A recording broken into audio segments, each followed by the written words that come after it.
So very good evening, everybody. Welcome to Hillsborough Sixth Form College. My name is Nikki Dartnell and I'm the Deputy Principal, and I have a remit for student support and guidance services. And I have an array of people with me today. We were just saying that you could be forgiven for thinking that we were Hillsborough Sixth Form College for girls. I can assure you that we're not. It just seems to have fallen that way in this particular session. But with me, I have representatives from some of our support and guidance services, and they're going to talk through with you in a second just some of the support that they provide. So I have Katie and Sabrina, who are two of our progress and support tutors. I have Vicky, who is our Director of Special Educational Needs.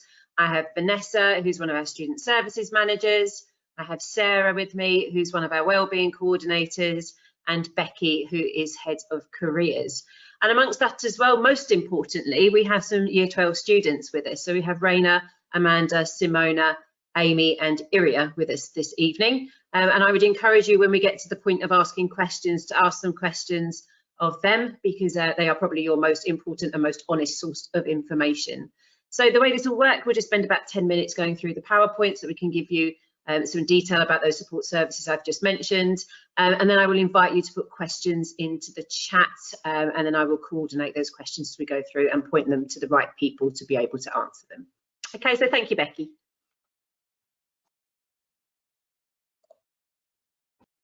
Okay, hello everyone, I'm Katie. I'm one of the tutors at Hills Road, and I'm just going to tell you a little bit about the role of the tutor.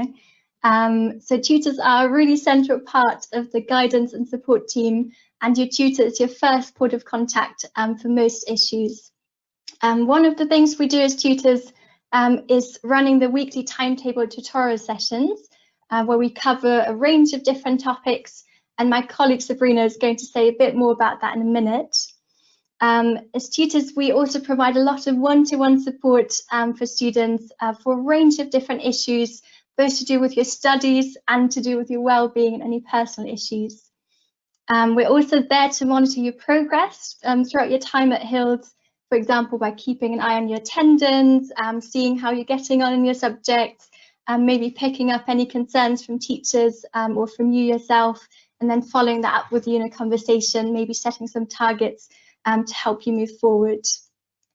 As tutors, we're also responsible for writing any references for you. So that's particularly important when you come to apply to university, or perhaps for apprenticeships or a job or for work experience. Whatever your progression plans are, we're there to support you with that.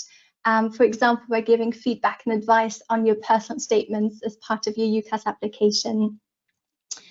Tutors are also the first port of contact for parents and carers, and that's obviously a two-way street. So as tutors, if we have any concerns that we feel it's important for home to be aware of, we might get in touch with your parents or carers, and also vice versa. If they want us to know about something or have any questions, then they can make us aware of that. And finally, as tutors, we're also there to point you to additional help that's available in college. Again, for both your academic or organisational needs, but also with support with your well-being and mental health. And in the next few minutes, you'll find out a little bit more about these support services. Thank you. Hi, my name is Sabrina Begum. I'm also a progress and support tutor. Part of my role is to deliver the tutorial program. The tutorial program will cover key topics that are relevant for employment, university, and for personal development, such as community, tolerance, and respect. Students will complete online tasks and research a week before attending the session. This is so you're more confident and more informed and ready to engage in interesting discussion and debates with other students in your class or online. So students are encouraged to discuss what community means to them, how has their community changed. They will discuss the importance of being tolerant in all sectors of their life and the impact on others if we are not tolerant. Through research, they will dig deep into what respect means, the importance of this in college and outside of college. Okay.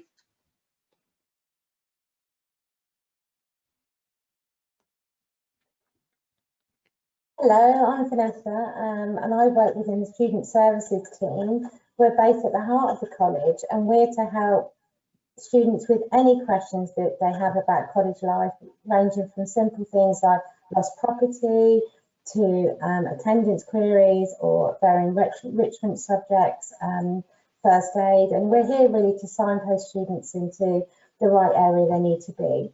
We're a friendly team and support students whether they're feeling unwell, unsure, or simply if you just need someone to talk to.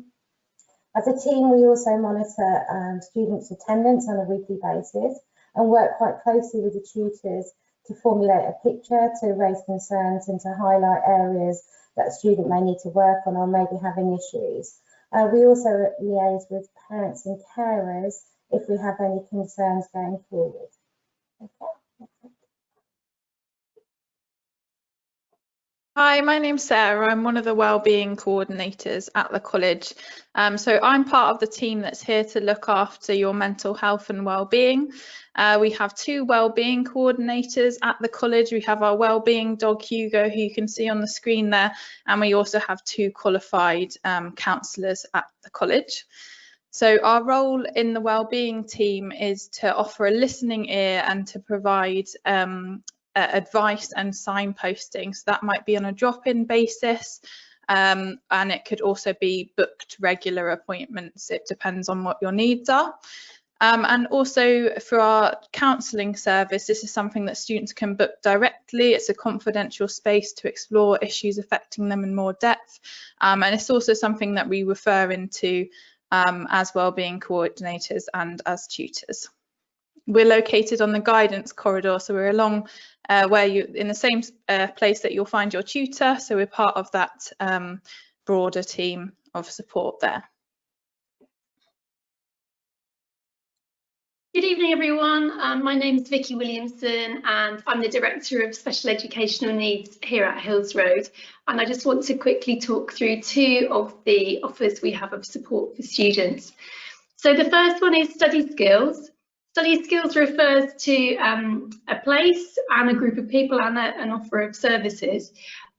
Study Skills provide resources, groups and one-to-one work with students with a range of issues. For example, note-taking or structuring writing or concentration. Now, your subject teachers will be offering you a range of support to support each subject, but sometimes people need a bit more than that, and that's where Study Skills might come in. Also within the Study Skills team, we've got some people who can do assessments for specific learning difficulties and also for exam access arrangements, so we can organise that if it's necessary. We work with students whose first language isn't English, and also if you have an education healthcare plan, it would be the Study Skills team who would be offering you support. We're based on a nice quiet corridor up near the library, and students can access us by either dropping in or emailing to get an appointment, or tutors can also refer students. Next, we have SILS, which is Supported Independent Learning Service. So we find that a number of students coming to Hills Road find it quite challenging to move from the very structured, timetabled world of school into college, where you are much more responsible for managing your work and your time.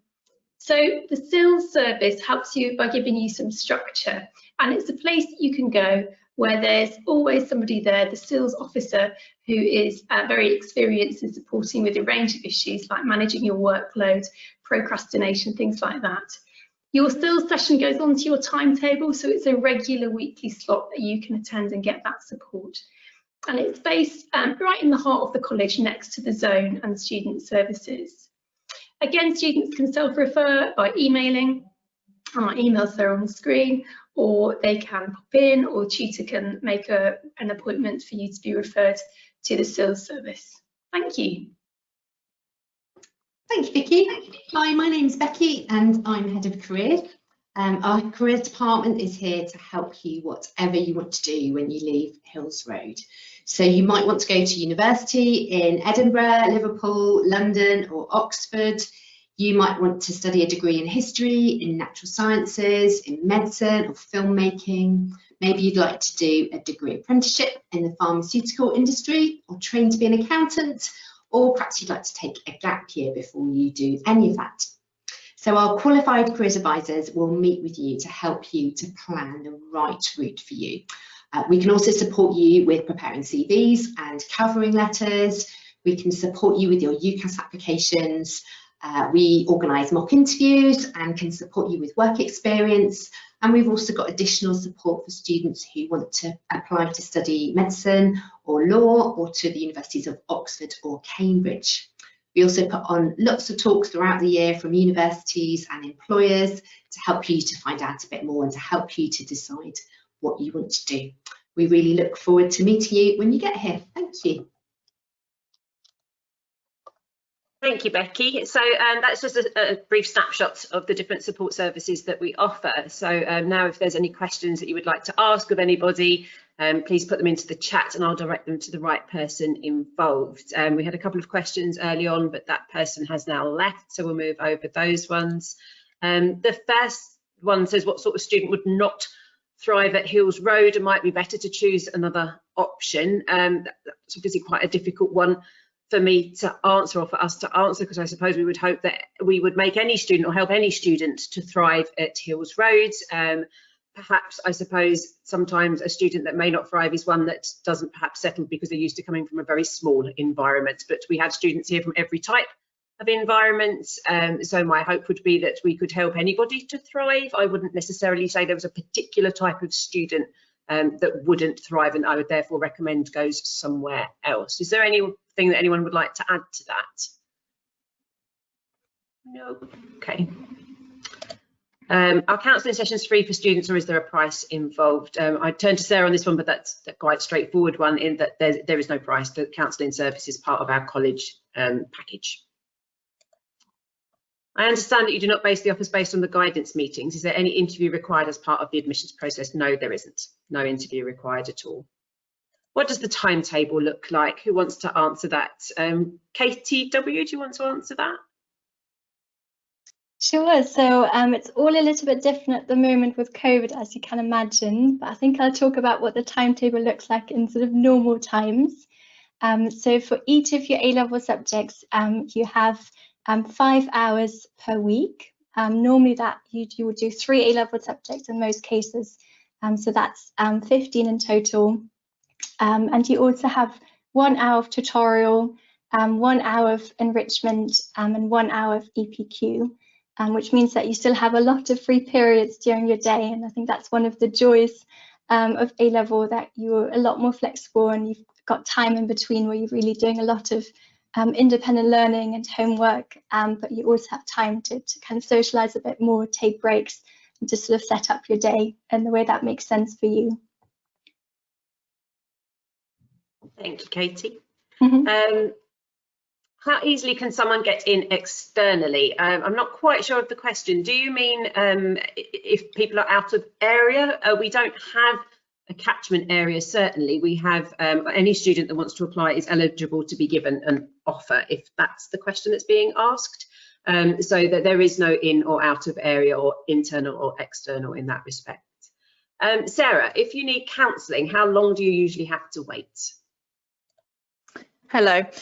So it really depends on the time of the year. So usually, for example, if you made a referral into counselling at the beginning of a term, you'd be able to be seen that week or perhaps the following week.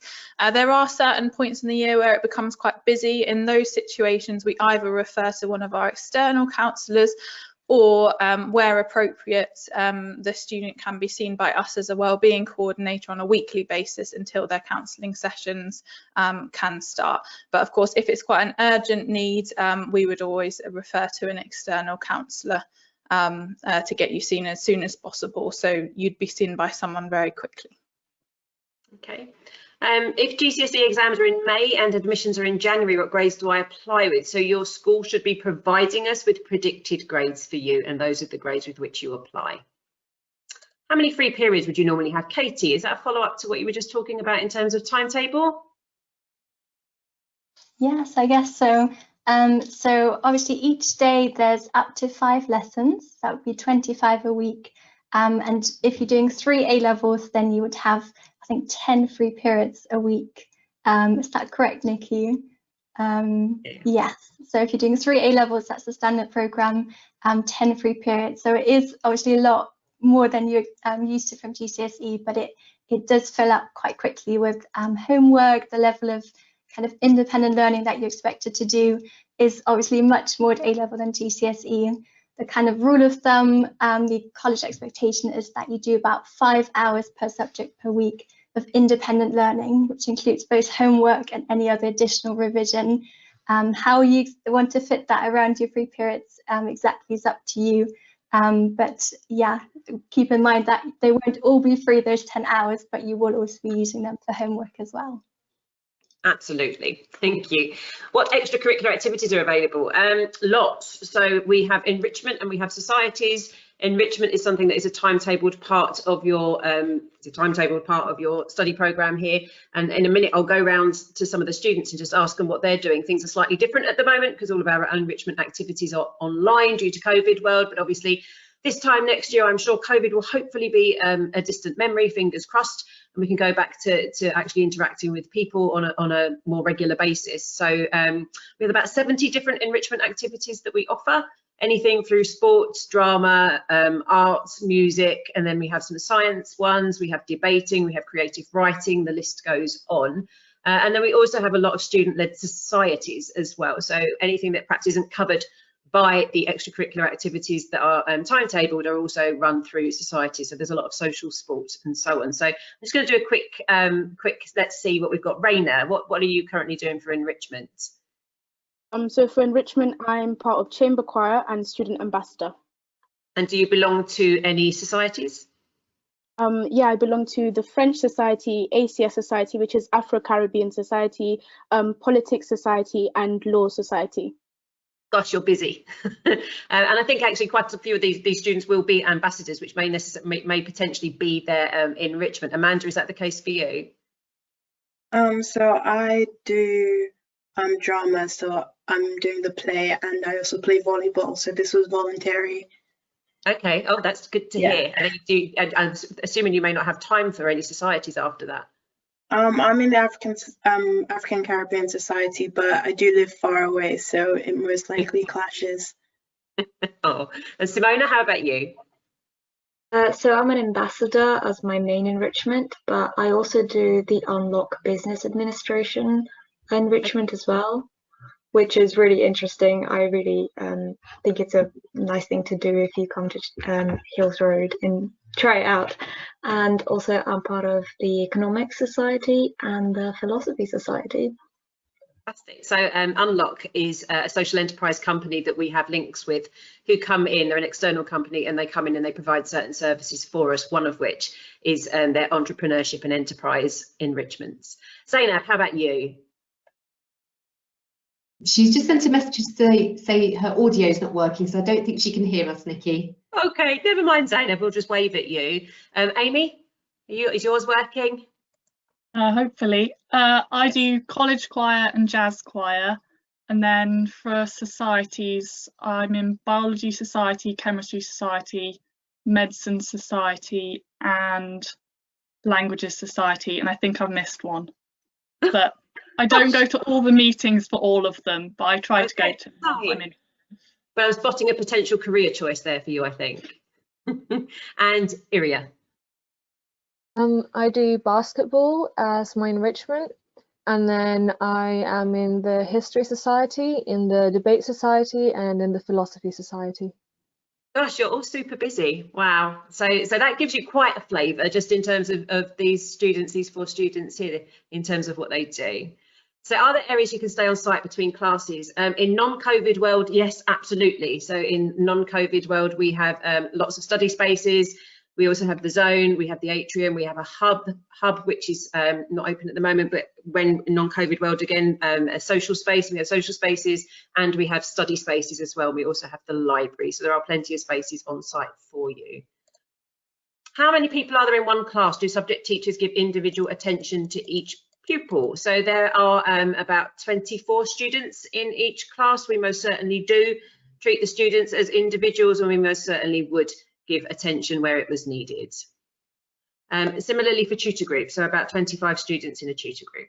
But our tutors, we should be said, are specialist tutors, so they are progress and support tutors They do not teach a subject. They are totally devoted to the pastoral care of their tutees. I have quite low predicted grades, yet my actual grades achieved are the top grades. Will this impact my application as my predicted grades don't properly demonstrate my abilities? Unfortunately, unless those actual grades achieved go on, so I'm not quite clear about this question. If you've achieved actual grades, then those are the grades that go onto your application. So in that case, no, they wouldn't if you've actually done them.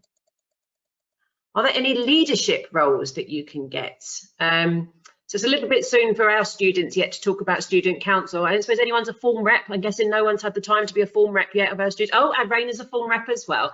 So I think Raina will really be struggling for hours in the day quite soon. So Raina, just talk through what you anticipate you're going to need to do as a form rep.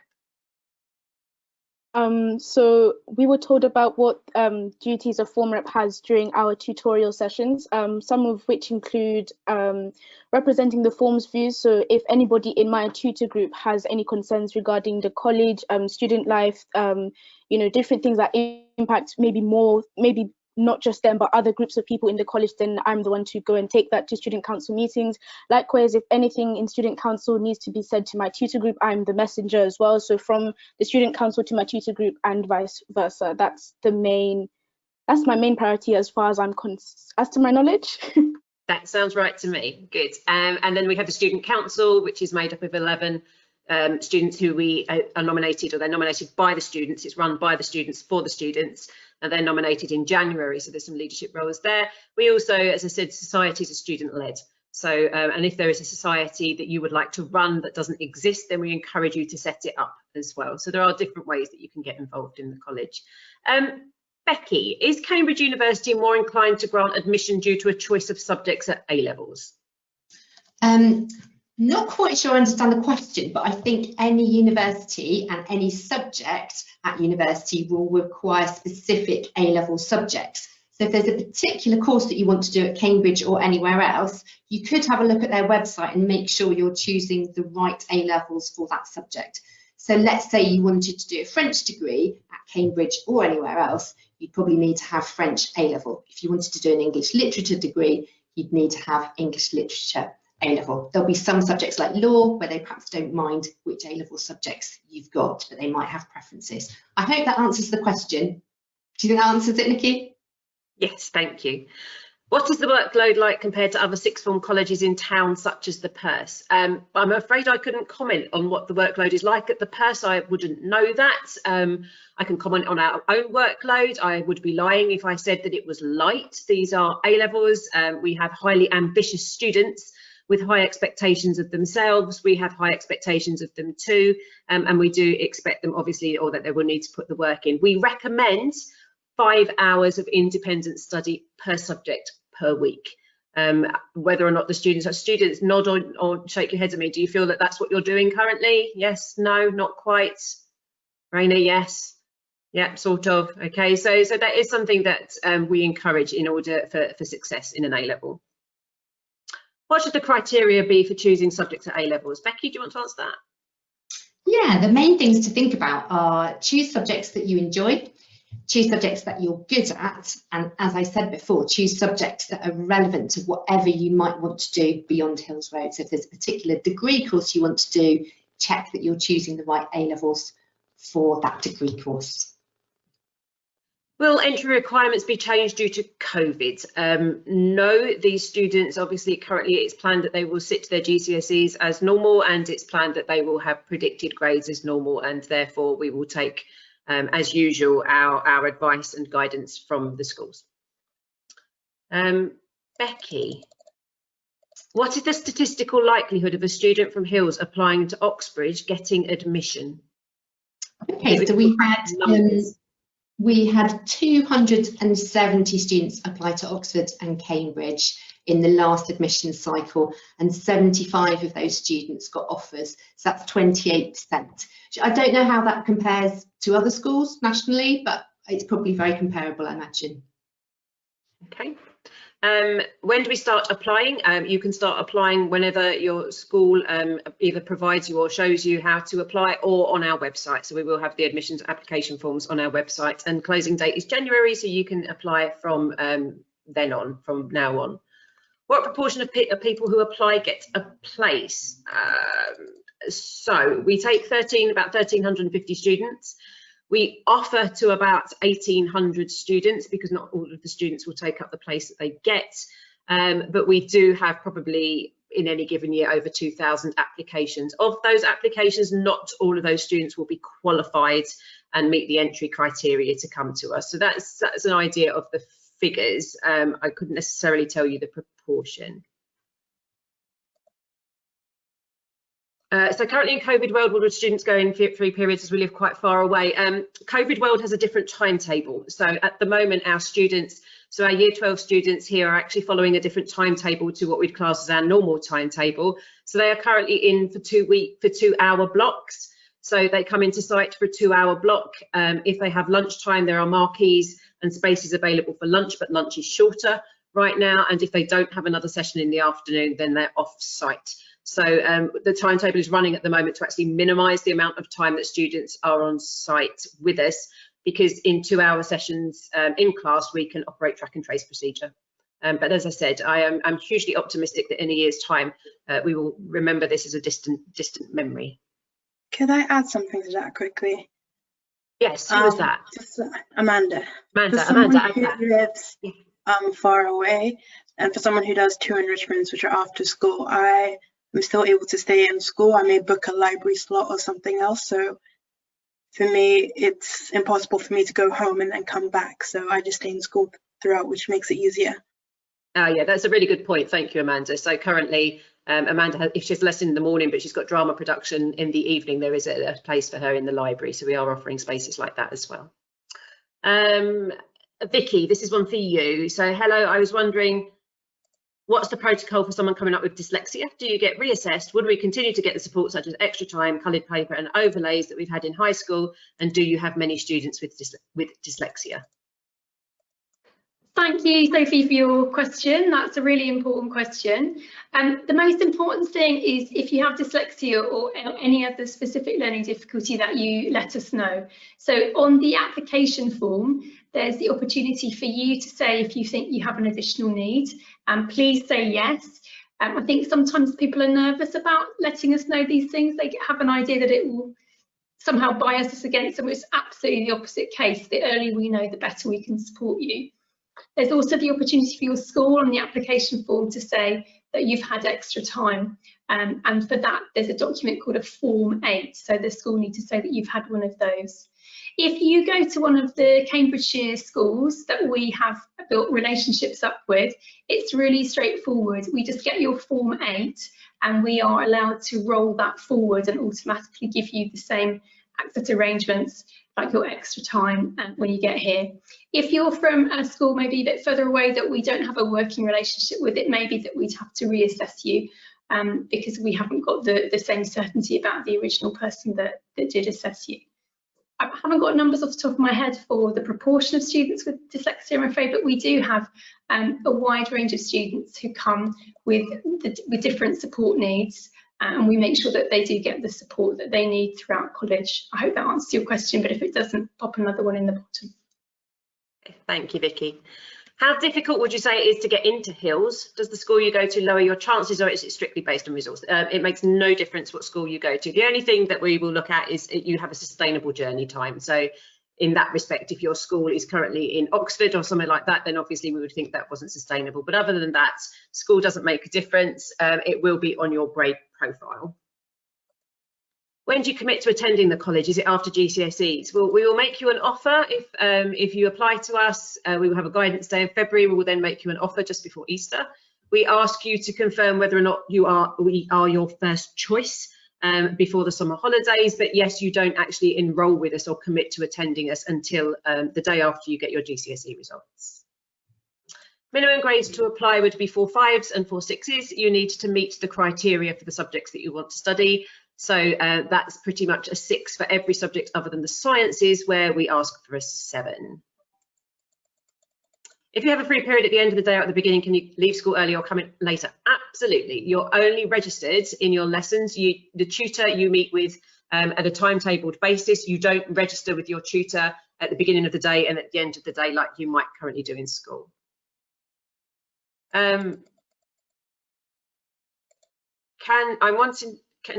anyone tell us about fine art and sports science? There are sessions running, or there have certainly been sessions running on those over the period of the past 2 nights. They will be available on demand. If you haven't managed to get into those sessions, can I recommend that you go to the website after these open evenings and have a look at those sessions? They're slightly likely to be far more informative than I am about those. So some of these are some more admissions questions. So I wanted to take biology. I know chemistry grade 6 is needed. They required physics grade also. No, there isn't. Becky, this is a definite yes, but you might be able to give numbers. Have any of your students got into Durham University? Yes, I've just looked it up actually. So last year we had 207 students applied to Durham, 129 got offers and 39 ended up going. So students applied to 5 different universities, so lots of them wouldn't have chosen Durham out of their offers, but we had 39 go this year. Thank you, Imran, for saying we've been very helpful, and thank you very much, Freya. You're very welcome in terms of the answers. Minimum grades to apply, I think, Shreya, I've just answered for you. Should you apply before or after you've received your mock results? You need to apply by, I think it's something like the 10th of January. I don't know the date quite off the top of my head, but it is. So it depends when your mock results fall. If they fall after that, then you should apply before them, obviously. And if they fall before that, then if you think they're going to be better than any grades you might currently have, then wait and hang on. Can you change subjects if you think you've chosen the wrong one? Yes, Freya, you can. So up until, in fact, this October half term is the deadline. Have any of our students changed subject? Any of the students sat here? No, they're all very comfortable and content. So, but we certainly have had a number of students who have changed subject. Quite a few changed subject on GCSE after GCSE's results day when they come to enrol because they've had a few more months to think about it, or GCSEs have gone differently to how they thought. And certainly in the past 4 or 5 weeks, students have been changing subjects because they've been attending a subject and it's not quite as they expected it to be. So that's absolutely possible. Are there any further questions? Sorry, Iria has switched subjects. She nodded, but you probably looked at everyone else. Oh, sorry, Iria. There's too many people. Iria, what did you do? When did you change? So I was doing combined English and I changed to English literature because basically combined English is a mixture of the two, and when I actually took the lessons I ended up enjoying more the literature side, so that's why I chose. And to be honest, it was really easy to change. I thought it was going to be harder than it was, but it was a really simple procedure. So, and they do it really quickly as well, so you don't miss out too much. So I was quite happy with that, yeah. Fantastic. To the students, this is a question to the students. How would you describe life at the college? So let's start. So Zainab, you can just sort of do some thumbs up or do some like that for us. Although I'm not sure she can hear me. Oh, no, she can. So there we go. Let's start with Amy this time. How would you describe life at the college? Amy, you there? Yeah, sorry. That's all right. It's quite busy, but a lot of fun. It's really nice to be able to go more in depth to the subjects that you're really passionate about. Like, I think that's the main thing that I've enjoyed a lot more than I've found secondary school. And it's nice because there's so many people here. There's loads of people who have similar interests to you to talk to. So it's been really nice to meet lots of new people who have those interests that you might not have known someone who has shared them in your secondary school. Simona, what about you? I think it's wonderful that you wake up in the morning and you think, wow, I take art and maths, and I say, well, I have art and maths this morning. Like, that's really good. I don't have to, do chemistry or biology or anything that I didn't feel was as specialized in secondary school. So that's a really wonderful part of Hills Road.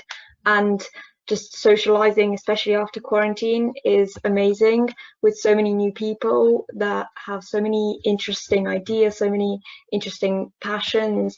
It's so like enlightening to say.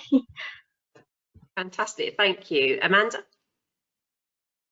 It's really nice to be in the school. I know I had a challenging day and I didn't really know what I was doing, so I went up to the guidance floor and literally anyone I could speak to, and member of staff that I didn't really know who they were as nice as possible and helped me out, which was really nice.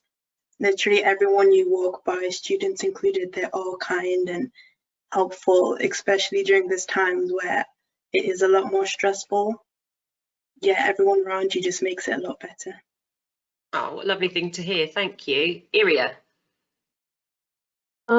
Yeah, I'd say probably like the independence as well. You kind of it kind of links into what people have already said, but the fact that you get to choose the subjects you do, you find that you actually enjoy going to lessons, you want to go, you want to put in the effort. So even if A-levels are harder, you want to participate and you want to do well.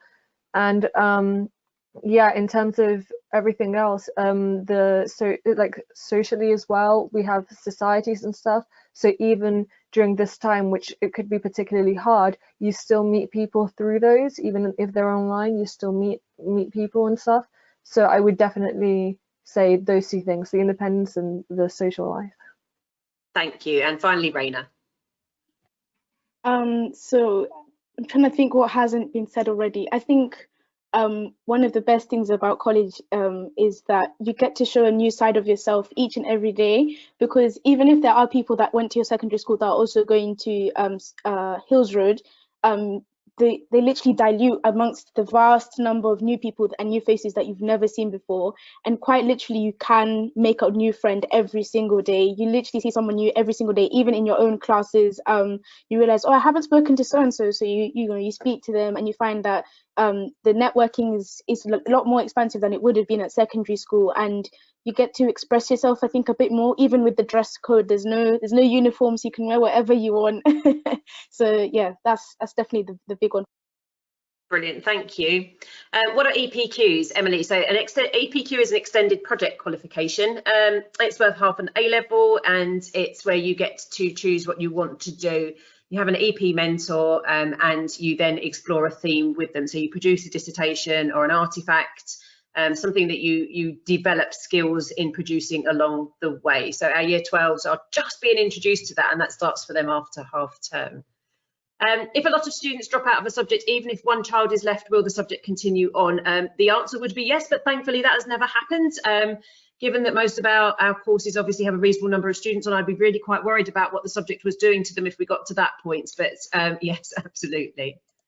Proportion of girls and boys in each class, if that's because you're slightly scared by the very female number of students here, it's nearly 50-50 at college level, but it does vary on subject. Most subjects will be reasonably balanced. There are some subjects that still contain a gender bias, and they're possibly those ones that you would know stereotypically. So physics will be male biased, psychology is somewhat female biased, but on the whole it's almost 50-50, just slightly nudged by females. Yes, and exactly the same. So I think it's about 52% girls at the moment to about 49% boys. So kind of Brexit numbers. Is there anything else that anybody has or wants to ask?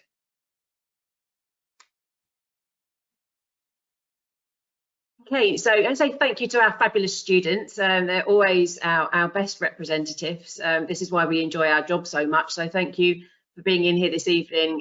You've been truly fabulous as always. Thank you very much for listening. If you have other sessions tonight, then I hope that you go on to enjoy those. If not, all of these sessions will be on demand as well. So anything that you may have missed or that you wish to see, please go back onto our website after this, and we look forward to seeing your applications. So thank you very much and good night.